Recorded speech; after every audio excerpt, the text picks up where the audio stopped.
you doing? It's Umi Genevieve, Lacing Space Constellations on LSD. Thank you for tuning in. Hey, yeah. You could have been anywhere else and you decided to be here with me. So I just want to show gratitude for that. Thank you for the sessions. Thank you for the bookings. Thank you for the, just the opportunities, the interpretations, the confirmations. I'm just really appreciative because I really love this. And for me to be doing it on a level where I can resonate with others and help others is beyond. It's literally beyond all I could have dreamed of, right? You know what I'm saying? So thank you. So today I wanted to do a quick video on the sun energy, the ego, the pride, the self-esteem, the confidence, because sun is very important. I know right now as we dive deeper into astrology, we start to realize we're starting to question, just the whole aspects of the sun and what the sun means. We're looking at our moons, we're looking at our risings, we're looking at our Mercury, our Mars, and sort. So it's really making us, separate from that sun energy. But sun is very important because it's what we have to live up to. It's what fights Saturn. Sun and Saturn are arch enemies. Sun is the brightest and the hottest star in the sky. So when we talk to Saturn, when it opposes Saturn energy, Saturn is sometimes called Satan.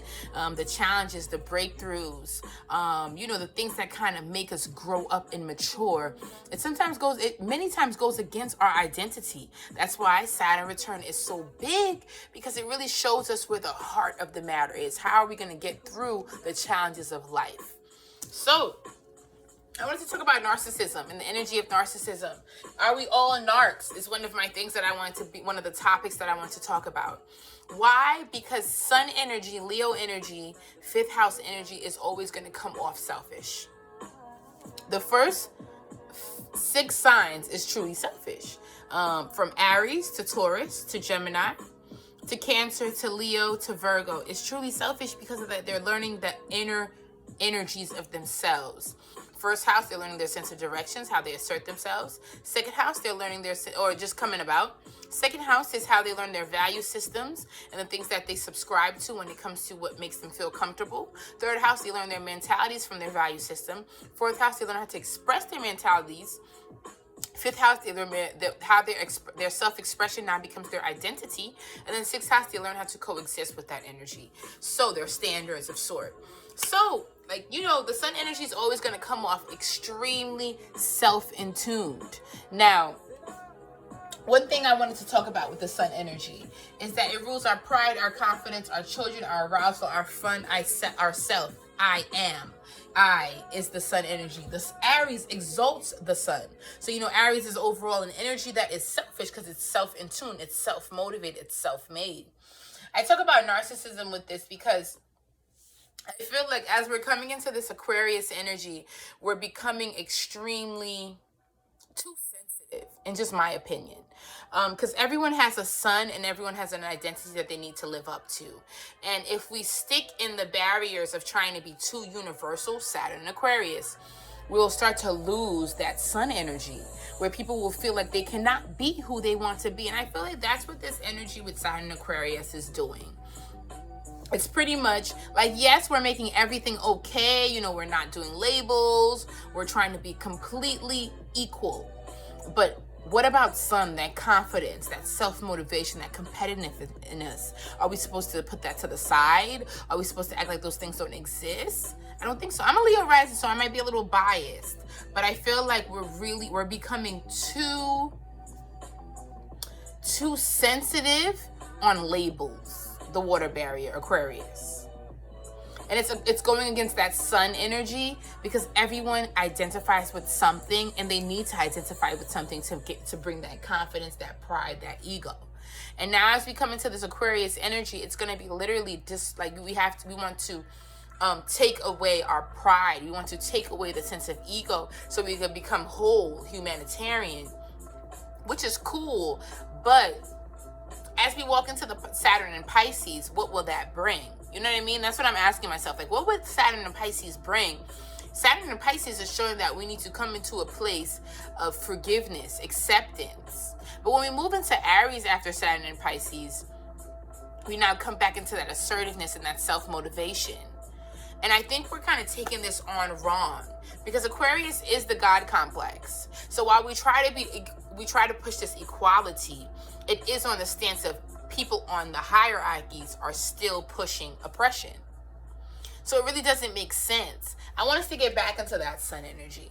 I want us to dive back into that and realize that it's okay to have ego and pride, that narcissism is in all of us. Because it needs to be in all of us. Because the only thing that's going to keep us burning is the fire, the Aries, the Sagittarius, the sun, the Leo energy.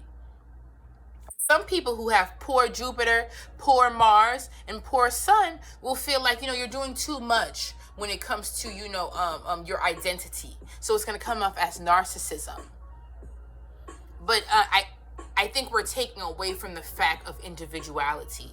Is individuality conforming, or is individuality being who you truly are? That's the question as we come into Saturn Aquarius. And I feel like Saturn Aquarius, while it might seem, great for the underground, great for the people who are on the outskirts, it's still going to be an energy that asks us to really figure out who we are outside of the crowd. Naturally. And I think a lot of people associate that with narcissism.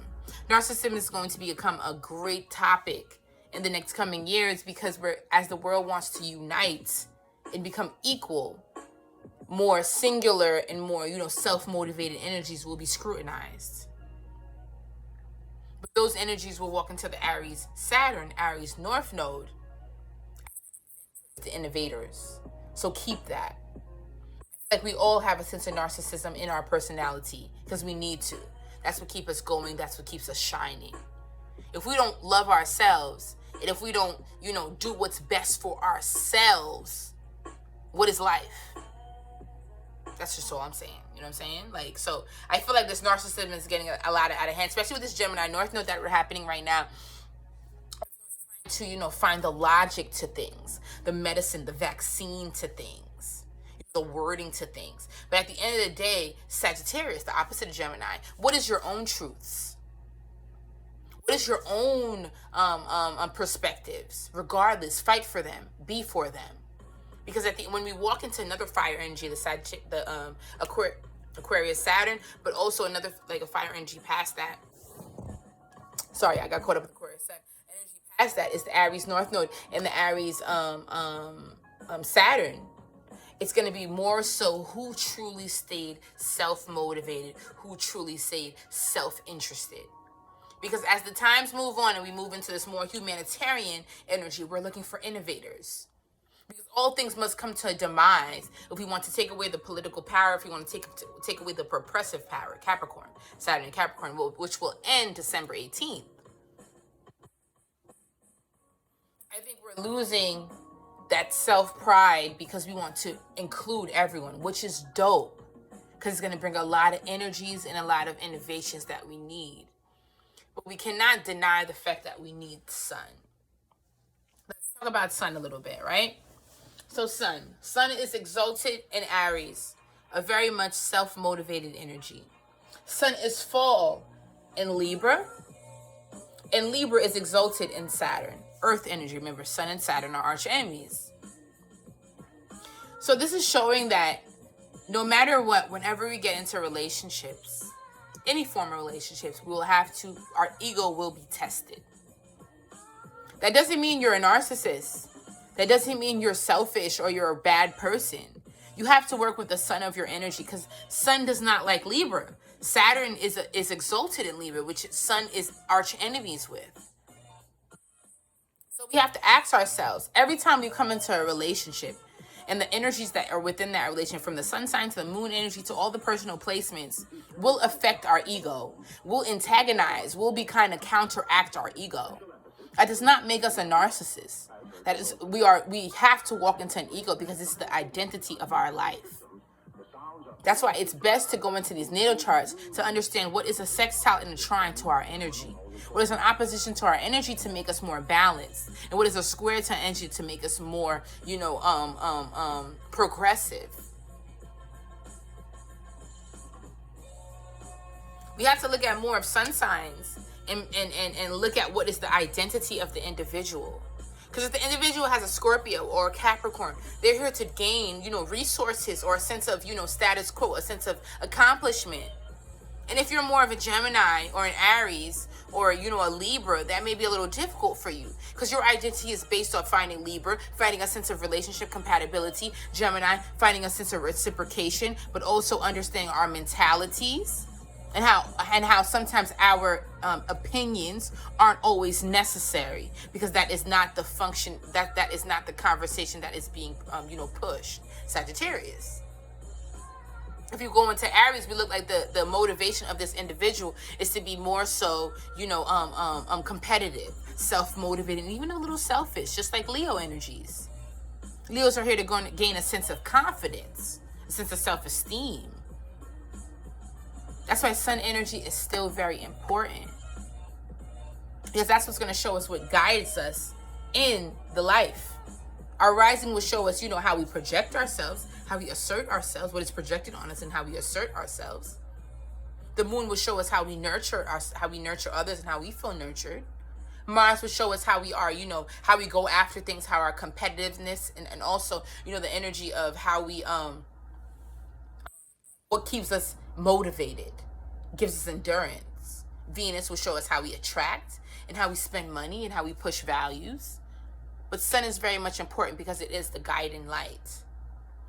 You are not knowing your sun energy and knowing what is compatible with it, you will come off as a narcissist. You will come off as a selfish person because the sun needs to be guided in the energy that it is in. That's why sun energy is important, because at the end of the day, this is who I need to become. This is my guiding light. So are we all narcs? Are we all a little narcissistic when we don't work on the 6th house systems, our standards, our values, our standards, our boundaries, what makes our body feel comfortable?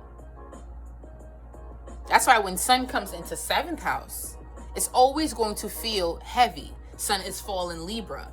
Sun is fall in 7th house because sun is exalted in Aries. So whenever you come into a relationship, you're always going to be tested by what it is that you desire and want and is motivated on. That's why it's important to see what is in your 7th house and how your sun aspects that 7th house. So there's no confusion when you get into love.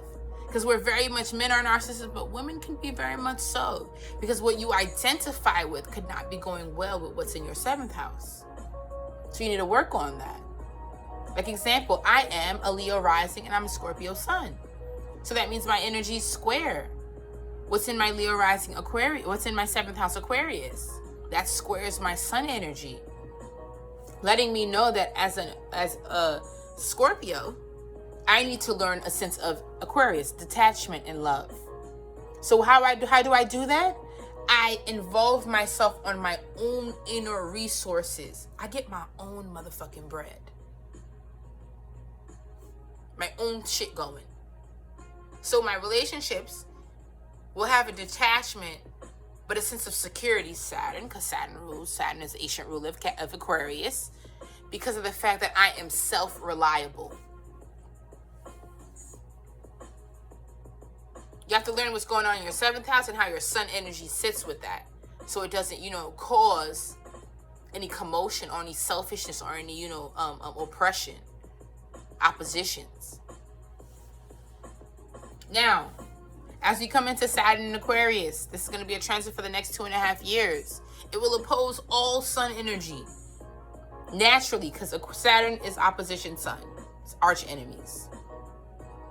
So it will oppose all sun energy. We're going to go into a world right now where we feel like being self-motivated, self-love is wrong.